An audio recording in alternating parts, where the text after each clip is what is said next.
আজকে কেউ তো এদিকে আসেও না, জিজ্ঞাসা করে না। এই ওই ওরা যদি কত লোকে তাইলে আর জায়গায় ওরাই ঠিক আছে। প্রধান উপদেষ্টা পরীক্ষাটা সকল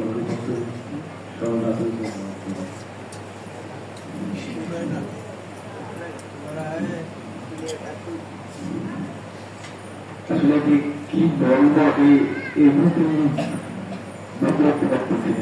আলাদা না, গ্যার গ্যার করে বেশি বাড়ায়।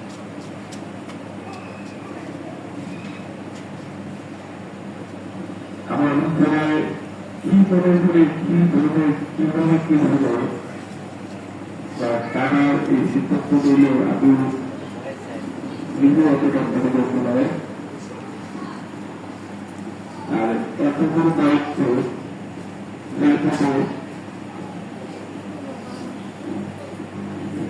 সেটা পরিস্থিতি আমাকে বলা হয়েছে।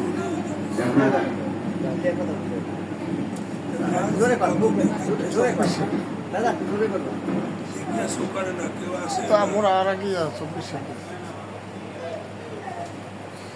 দায়িত্ব আমাকে দেওয়া তো ভাতে একখানে বসে এই পদের জন্য কি আমি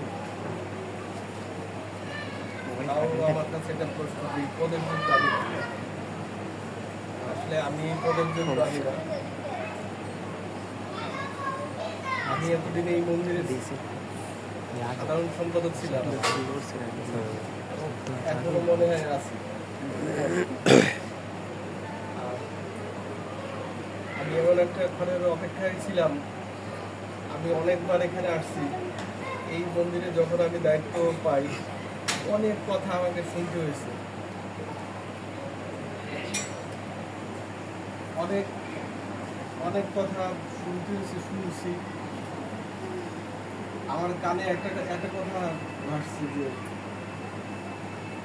আমার পাশে আমার সাথে সরাসরি বলে যে আমার পাশে বসেই বলতেছে যে আমার বাবা মূর্খ, আমরা মূর্খ, ভালো। আমার অতিরিক্ত শিক্ষিত মানুষের দরকার নাই। আমার সামনে এসে বলতে পারে না, পাশে বসে বলে আবার চলে গেছে। তো এটা একটা সাধারণ একটা কথাটা সাধারণ, কিন্তু আমার অন্তরে হিট লাগছে যে কি বলে আমার বাবা অশিক্ষিত। তাহলে অশিক্ষিত বাবার কাছে আমি দেশের সর্বোচ্চ বিদ্যাপীঠ থেকে সর্বোচ্চ ডিগ্রি অর্জন করে আমি তার কাছে কেন আসলাম? তার কাছ থেকে আমি কি শিখতে পারবো?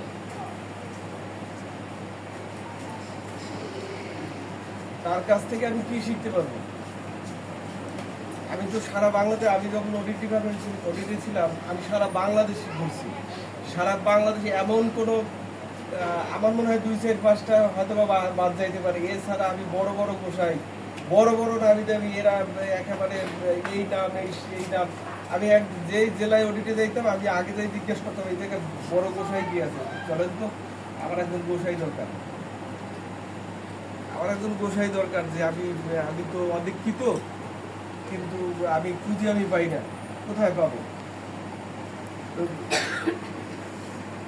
আমি এভাবে তাদের কি করে আমি সব জায়গায় আমি গেছি, সব, এবং বিশেষ করে চট্টগ্রাম অঞ্চলের পাহাড়ি এলাকায়, ওখানে কৈবল্য ধাম একটা জায়গা আছে, ওখানে ওই জায়গাটা অন্য কায়দার জায়গায়, কিন্তু আমার মনে ধরে নাই গুরু যে ধর্ম বা গুরু যে করবো, যে আমাকে শিখাইতে পারবে, সেই রকম আমার মনে হয়নি।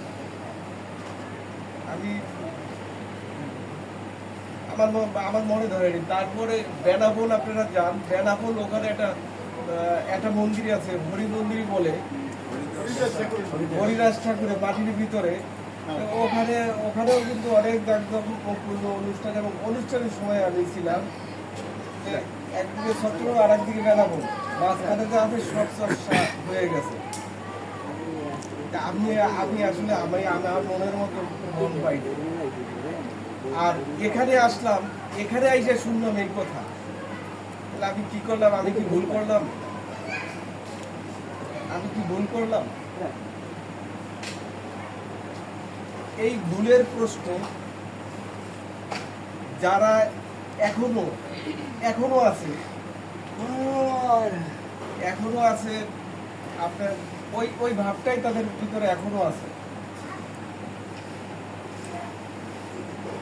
এখনো তাদের মনের ভিতরে ওই ভাবটাই আছে যে আমি এখানে একটা উচ্চ শিক্ষিত মানুষগুলি আসুক বা করুক, এটার বিরোধী বা এটা থেকে কিভাবে বিচ্যুত রাখা যায় বা কিভাবে কি করা যায় আসে, আমার কানে আসে। এত কিছু কি দরকার আছে? আমি এখানে যখন আসি তখন আমাদের মন্দিরের নাম আমাদের এই সরকারি লিস্টে বা কোথাও কোনো তালিকায় আমাদের মন্দিরের নাম ছিল না। আপনাদের আশীর্বাদে, বাবার আশীর্বাদে আজকে আটটাবাড়ির পরেই এই মন্দিরের নাম সরকারি লিস্টে অনলাইনে সার্চ দিলেই পাবেন শ্রী শ্রী হরিপ্রসাদ বৈদ্য মন্দির। এইটা বাগরতলা এইটা পাবে। এবং যা কিছু হোক সব কিছু এখনো আটটাবাড়ির থেকে সবচেয়ে গুরুত্ব এখানে দেয় বেশি, যে ওই জায়গাটা কারণ তাদের সাথে ওঠা বসা হয়, ওঠা বসা হলে দেখা যায় তারা বলে যে ওই জায়গাটা কোথায়, ওই জায়গাটায় কি হইতেছে, বা এখানকার কেউ যদি যায়, আমার মনে হয় এখন প্রতিটা দপ্তরেই বা সব জায়গায় একটা সুনাম আছে বা এখন পরিচিতি আছে যে মতুয়া মন্দির এখন হয়ে গেছে দক্ষিণবঙ্গের সবচেয়ে বড়। অর্থাৎ এই জেলায় যারা আসে তারা তো সারা বাংলাদেশে কাজ করে, তারা সারা বাংলাদেশ তারা দেখে আইসা এই ভাষাটা তাদের ভাষা, এই ভাষাটা তাদের ভাষা, যে দক্ষিণবঙ্গের সবচেয়ে মতুয়া মন্দির যদি থাকে সেটা বরগুনাতে আছে। তাদের মুখের ভাষাই এখন আমরা বলি।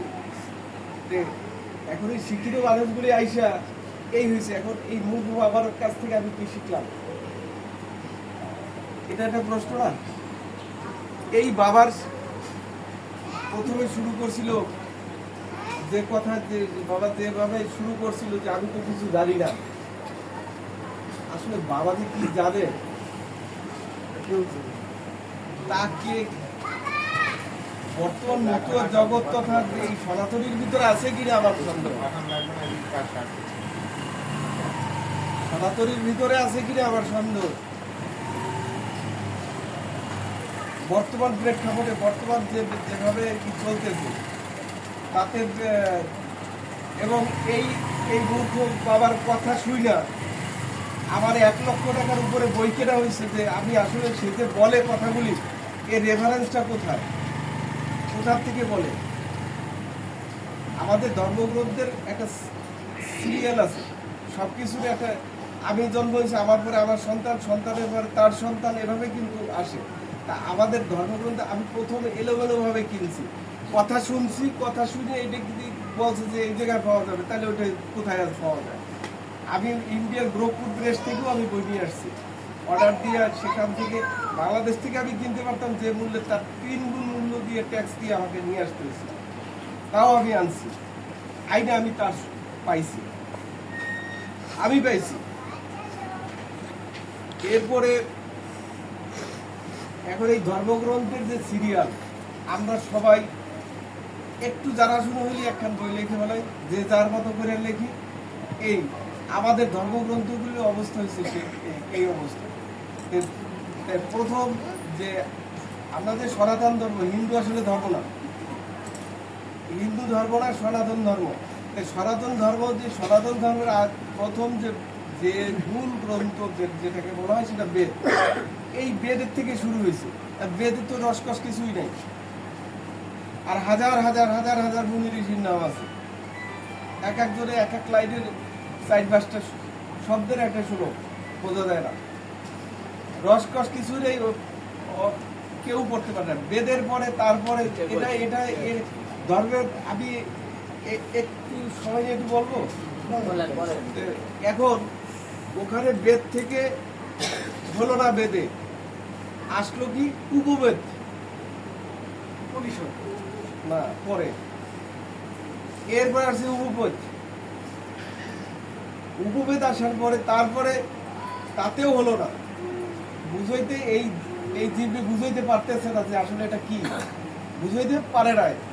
তারপরে আসছে বেদান্ত, তারপরে আসছে বেদান্ত।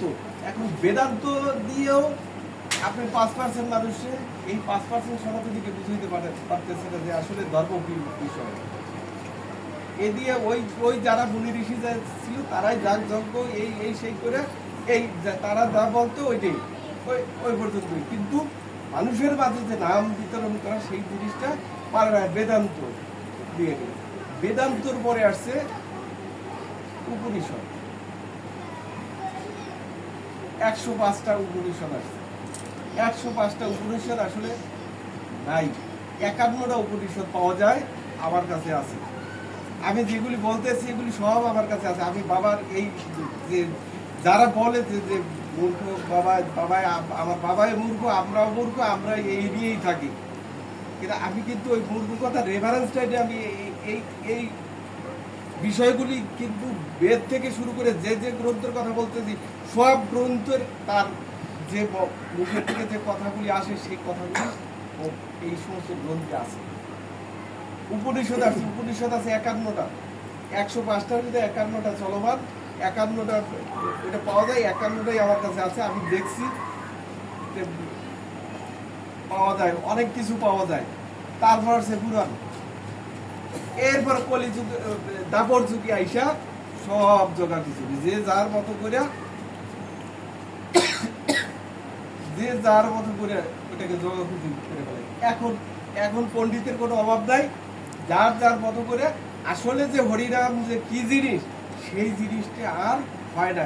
মানুষকে নিয়ে গেল কোথায়, যাগ যজ্ঞের ভিতরে আর ওই ধ্যান সাধনা ওই এর ভিতরে নিয়ে গেল, কিন্তু আসল যে হরিনাম ওই নাম আর আসে নাই, ওই নাম আর আসে নাই। বাবা তো বলে সবসময় বলে যে এই নাম লুকায়িত ছিল, এটা কোথায় আছে, এইটা কোথায় পাওয়া যায়, এই সব এই কথাটা কোথায় আছে, এই কথাটা কোথায় আছে, এটা একটা রেফারেন্স আছে না, রেফারেন্স আছে। এইটা উপবেদে পাবেন, বেদান্ততে পাবেন, আর শিব পুরাণে পাবেন, এখানে পাবেন। কারণ শিব এবং গৌরী আর নারদ এরা এই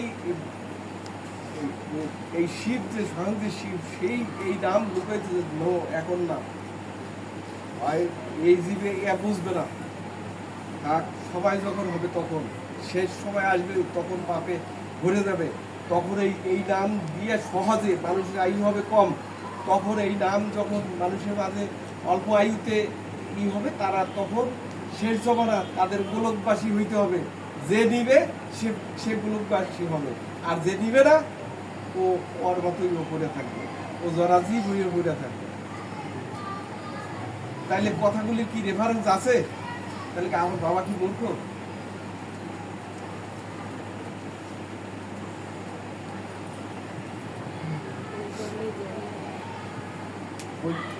বই পড়লি জ্ঞানী হয় না, এটা একটা ভালো কথা। বই পড়লি পাস করলি শুধু পাঁচটা দিকও থাকতে হয়, শুধু 5টা দিকও থাকতে হয়। এখন আপনার এই কথার ব্যাখ্যা আমি যতটুকু বুঝি, এই জন্য হাজার হাজার এমএ পাস দেখেন ঘরে বেকার অবস্থায় পড়ে আছে, যার দিক নাই 5 দিক 2টা নাই সে বেকার অবস্থায় পড়ে আছে, আর যার 5 দিক 2টা হয় সে বেকার নাই, সে ভালো কিছু একটা করতে আছে, ভালো নিজে না হয় ওভাবে না পারছে, নিজেকে ডেভেলপ করে নিজে আত্মনির্ভরশীল নিজে চলার চেষ্টা করতেছে, যার ভিতরে 5 দিক 2টাই আছে। এখন আমি এতদিন এখানে ছিলাম, আমার মাথার উপরে একটা ছায়া ছিল, এখন বাবা কি আমাকে পর করে দিল, পাগল কি আমাকে পর করে দিল?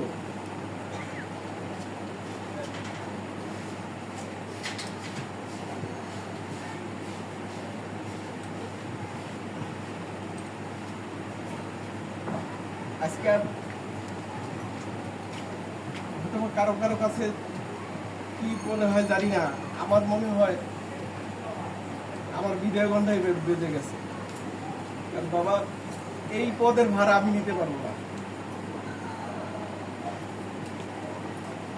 আমি এখানে সাধারণ সম্পাদক, আমি যে কোনো কাজ, আমি যখন বান্ধবীর ভিতরে ঢুকি আমার মনে ভয় জাগে যে বাবার কাছে আমি কোন জায়গায় ভুল করি, কোন জায়গায় কি করি, এবং যেখানে যাই কোনো একটা কথা বলতে গেলে কেউ যেন মনে ব্যথা না পায়, বা কারণ যদি শুনে যে ছবির এর সাথে খারাপ ব্যবহার করছে বা এর সাথে একটু উচ্চস্বরে কথা বলছে বা এই মনে কষ্ট দিছে, বাবা তো আমাকে বকা দিবে।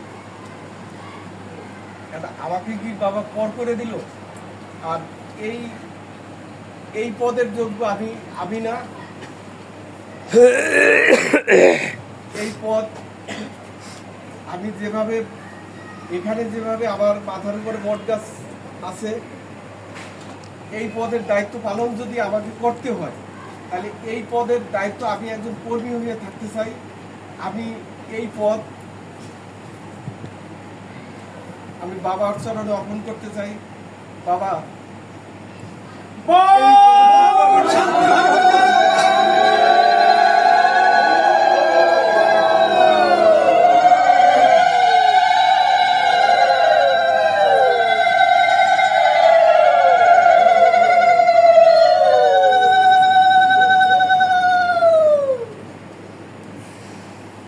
আমি আপনাদের মতো একজন সাধারণ ভক্ত হয়ে থাকতে চাই। আর বাবা যদি আমার দ্বারা কিছু করায় তা আমি পারবো, আর যদি কিছু না করায় আমার দ্বারা সম্ভব না, কোনো মতেই সম্ভব না।